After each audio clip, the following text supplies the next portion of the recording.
Hey guys, welcome to my YouTube channel. I just had to stop for a minute and share with y'all. Frying some chicken, warming up some leftovers. Y'all hear that grease? Frying it out here on my patio. I try not to fry in the house. But if this your first time here, welcome. If you can't stumble upon this video, we know it's nobody but God the reason that you're here. If you are a faithful follower, I greatly appreciate you. May God bless you for putting your time and energy into little old me. But I was having a situation with my son, my youngest son.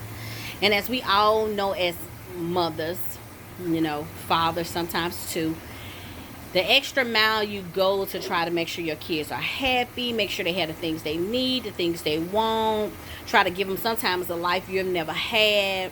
And you find yourself going back on your words. You find yourself doing things that you said you wouldn't do because it is that and the other. All because at the end of the day, you only want the best for your child. You honestly just want to see them happy and enjoying life. And my ultimate thing has been to teach my children to slow down and enjoy life. Whatever season you in, as a kid, a youth, a teen, even as a young adult, you got your whole life to grow up and try to do things that the world is doing. Prayerfully, as you go through life, you will realize that it ain't what you thought. But of course, I've been a child, and I realized that I've done some things that my mama done preached about over and over and over again. And so I'm very gracious. But just as much as God is gracious, there is consequences for actions. Okay? So, as I'm standing in the kitchen, I'm just thinking about a decision I need to make, not only in regards to my son, but just over the years, I've been overly gracious because God is so good.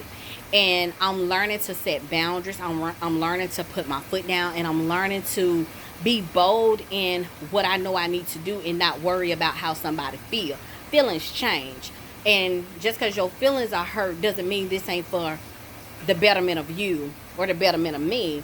It's a lot of times God has convicted me and my feelings were hurt, but it didn't change the fact that it needed to be said, it needed to happen.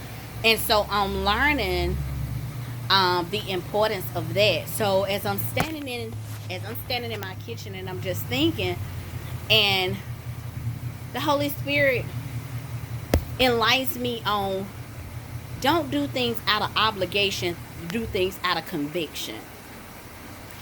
Because a lot of times you will feel obligated to do things because they're your children, they're your husband, they're your friend, they're your mama and daddy, them. You've known them for so long, and you start feeling obligated.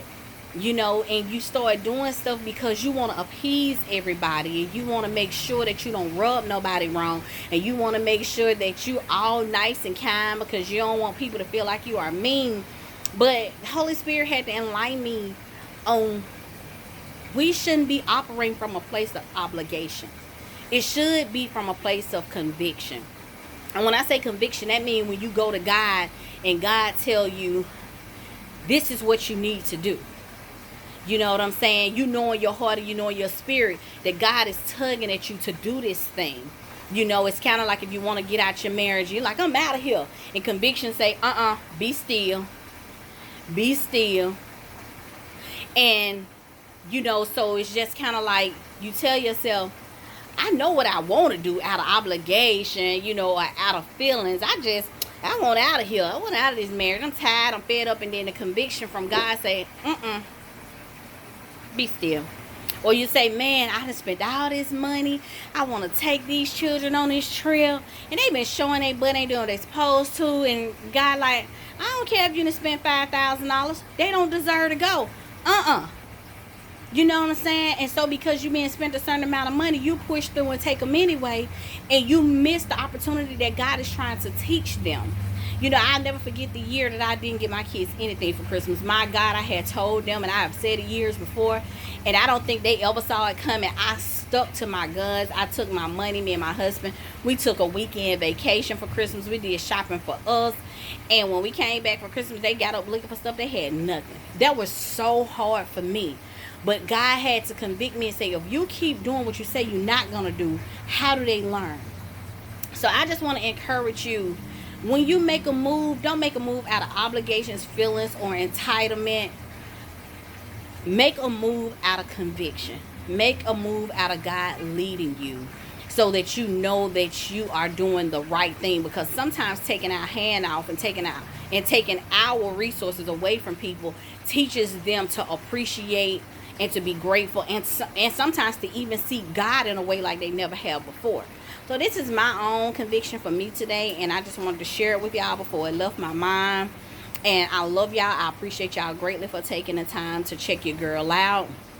And, continue to pray for me as I pray for y'all. Comment below and let me know if you have had some convictions where you wanted to do one thing and you realized you needed to do something different, whether it was pertaining to your spouse, your friends, your children, your job.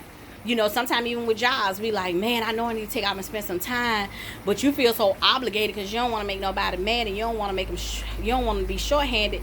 But in your heart, you feel the Spirit saying you need this time with your husband, you need the time with your children. So this apply all across the board. But I just hope that this bless y'all as much as that word has blessed me. I love y'all. Have a great evening. Let me get back to my fried chicken.